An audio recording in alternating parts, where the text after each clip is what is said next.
My name is Maya Caldwell, and I was 35 years old when my mother-in-law decided to humiliate me in front of her entire family. 5 months after I married Adrian Whitmore, she slid a folded piece of cream-colored paper across the dining table, as if she were serving dessert. Everyone stopped talking. The crystal glasses froze in midair. Evelyn Whitmore smiled the way rich women smile when they believe they have already won. "This is your invoice," she said.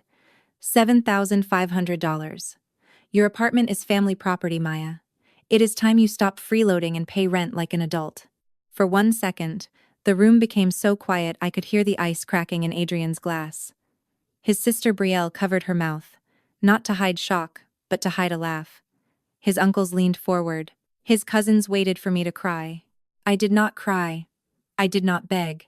I folded my napkin, placed it beside my plate, looked Evelyn straight in the eye, and said, "Then I will simply pack my things tonight and go back to my own apartment." Adrian's face drained of color. His voice came out small and frightened. "What apartment?" That was the moment I realized my husband had no idea who he had married, and his mother had no idea who actually owned the luxury condo she was trying to charge me for. Before I tell you what happened after I showed them the deed, comment where you are watching from, and subscribe if you have ever watched a bully mistake silence for weakness. I grew up in Chicago, without a last name that opened doors. The foster system taught me early that love could be temporary, dinner could depend on someone else's mood, and adults with sweet voices could still lie through their teeth. I moved through 6 homes before I turned 16. Some were decent, some were cold. One woman locked the pantry because she thought foster children ate too much. One man made me itemize every school supply he bought and reminded me I owed him gratitude. So I learned numbers. Numbers did not pretend. Numbers did not smile while hiding knives. Numbers either balanced or they did not. By 29, I had become a forensic accountant. My job was to follow money through shell companies, fake invoices, hidden transfers, and family businesses that thought emotion could bury evidence. I found missing payroll, stolen retirement funds, fake vendors, and executives who believed a private plane counted as an office expense. I was very good at my work because I never trusted the story people told me. I trusted documents. I also invested quietly. Every bonus, every consulting fee, every late-night case, I put into real estate through a private limited liability company called Northline Holdings. I bought small first, a duplex with bad plumbing, then a tired brick building near a train station, then a commercial unit, then 3 condos in buildings people with inherited money loved to brag about. I never posted photos. I never wore logos. I drove an ordinary gray sedan. My wealth was invisible because invisibility had kept me safe long before money ever did. Then I met Adrian. He was handsome in the effortless way of men who had been praised since childhood. He wore tailored jackets, knew wine names, and spoke about his family's real estate empire, as if he had personally built it from dust. On our 3rd date, he told me his mother owned half the skyline, then laughed like he was exaggerating, though he wanted me to believe it. He paid for dinner, opened doors, remembered tiny details, and called me resilient in a tone that made my hard life sound beautiful instead of brutal. I should have seen the warning signs. Men who are too impressed by survival often expect survivors to remain grateful for crumbs. But I wanted family. That was my weakness. I wanted Sunday dinners, holiday photos, people who argued over recipes, nieces and nephews running down hallways. I wanted to belong somewhere without being assigned there by a caseworker. When Adrian proposed, he gave me a ring with his grandmother's diamond and told me I would never have to feel alone again. I believed him. Or maybe I believed the life he represented. Either way, I said yes. Before the wedding, Adrian suggested I sell the modest starter home where I lived. "Mom has a condo downtown," he said. "It is sitting empty, and she wants us to use it as a wedding gift. No rent, no mortgage. We can save for our future." The condo he described was in the Bellamy Tower, a glass building overlooking the river. I knew it well because Northline Holdings owned Unit 3402. I had bought it 18 months earlier from a tech executive going through a messy divorce. My attorney handled the purchase. My company name appeared on every document. Evelyn Whitmore's name appeared nowhere. At first, I thought Adrian had misunderstood. Maybe his mother owned another unit. Maybe he was repeating family gossip. I asked careful questions, and he became vague. It is one of Mom's downtown places, he said. She does not like paperwork talk. That answer landed in my stomach like a stone. People who dislike paperwork usually dislike being caught by it. Still, I moved into my own condo with my new husband and said nothing. I told myself I was waiting for the right moment to explain my investments. I told myself marriage required trust, not interrogation. That was another mistake. Trust is not closing your eyes. Trust is keeping them open and choosing not to run. Evelyn Whitmore made it clear from the beginning that she believed I was beneath her family.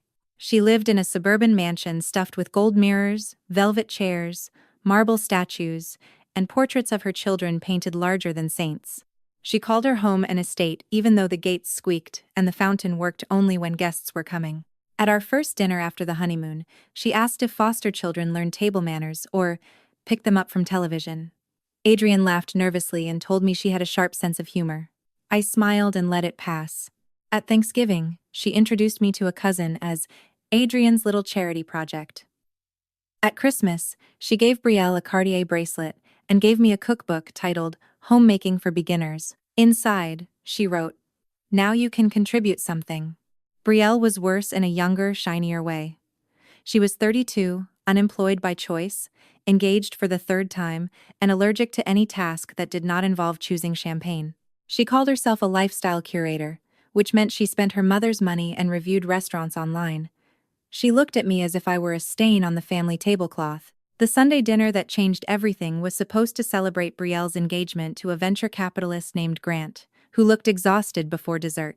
Evelyn had filled the dining room with relatives, flowers, candles, and enough imported wine to drown common sense. Adrian wore the watch his mother had given him. Brielle wore white to her own engagement dinner because, she said, tradition is for people with no imagination. I arrived in a navy dress and simple earrings. Evelyn looked me up and down. "Practical," she said. "That is always your style." "Thank you," I replied. She hated when I refused to bleed. Dinner began with Brielle describing her future wedding in Lake Como, though Grant kept reminding her his company had frozen executive bonuses. Evelyn ignored him. She announced that Whitmore's did not do small celebrations. Then she glanced at me and added, "Of course, some people are used to very little, so grandeur can be overwhelming." A cousin coughed into his napkin. Adrian squeezed my knee under the table, not in support but in warning. "Stay quiet," the squeeze said. "Do not embarrass me." That was when Evelyn reached into the leather folder beside her chair. She had staged it beautifully. I give her that. The paper was thick. The font was formal. At the top, in bold letters, were the words, "Occupancy Fee Statement." Beneath that was my name, the Bellamy Tower address, and a demand for $7,500, due immediately. "Since you and Adrian have enjoyed my property for 5 months," Evelyn said, "I have decided it is time for fairness. Family generosity should not be abused." Brielle clicked her tongue. "Honestly, Mom has been more than patient." Adrian whispered, "Mom, not tonight." But he did not say she was wrong. I picked up the paper. The invoice had no company letterhead, no tax identification number, no lease reference, and no legal basis.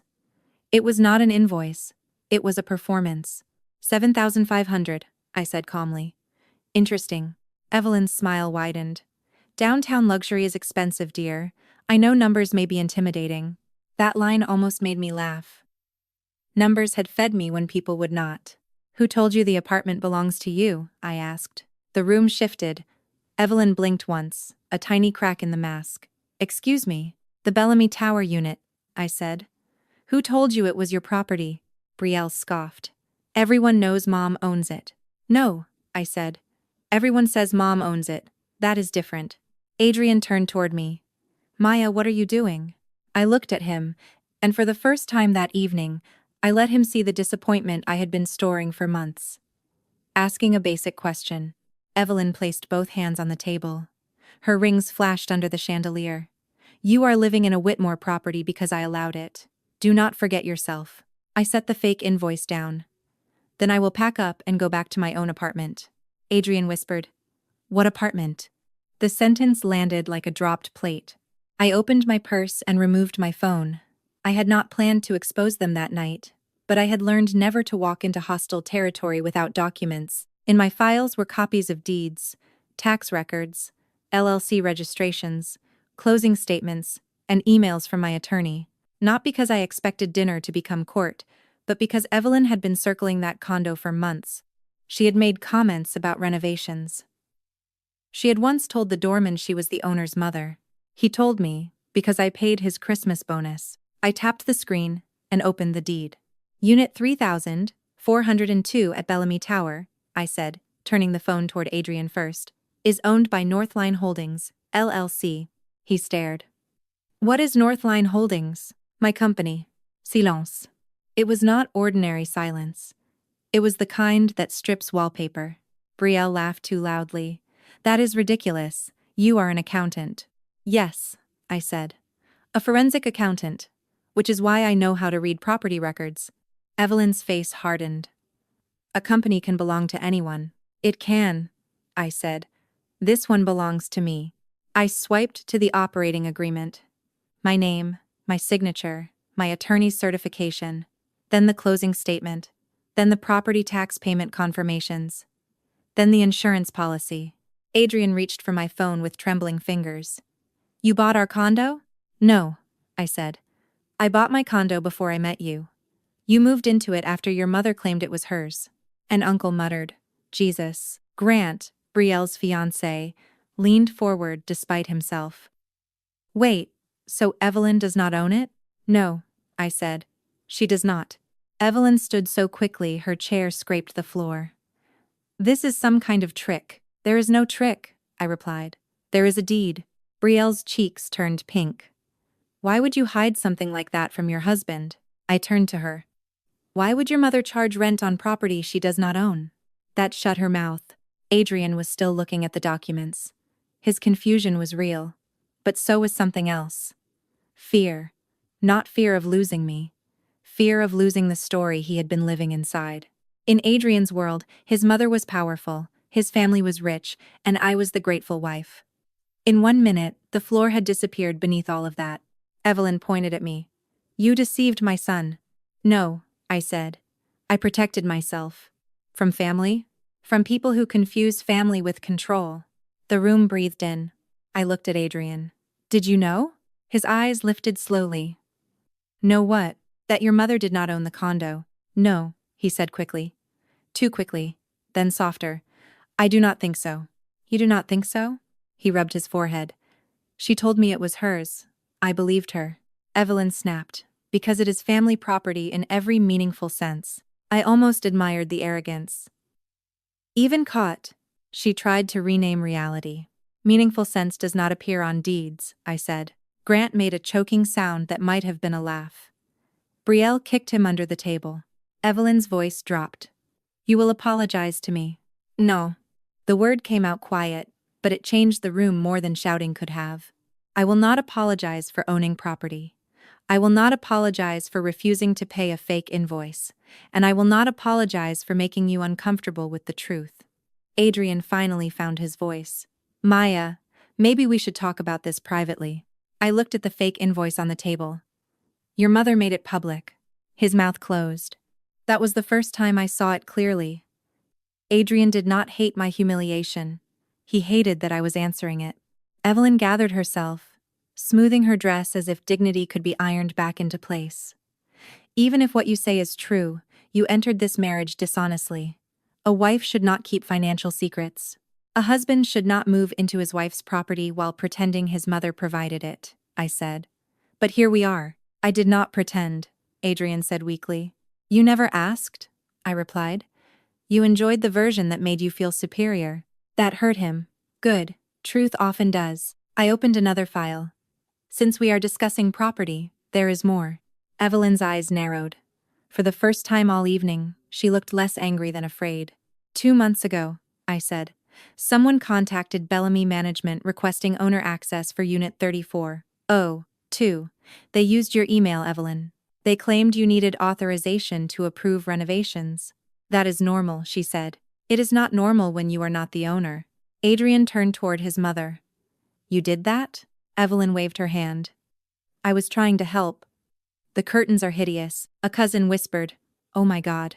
I also have the email you sent to the building accountant asking whether rental payments could be redirected to your personal account once a lease was prepared. Evelyn's mouth opened, then closed. Brielle looked at her mother. Mom? There was no lease, Evelyn said sharply. Exactly, I replied. There was no lease, no ownership, and no authority. Just an attempt to create paper after the fact. The chandelier hummed above us. Somewhere in the kitchen, a timer beeped and no one moved to stop it. Adrian stood. Mom, tell me this is not true. Evelyn looked at him with pure irritation, as if his need for honesty was inconvenient. I was trying to establish order.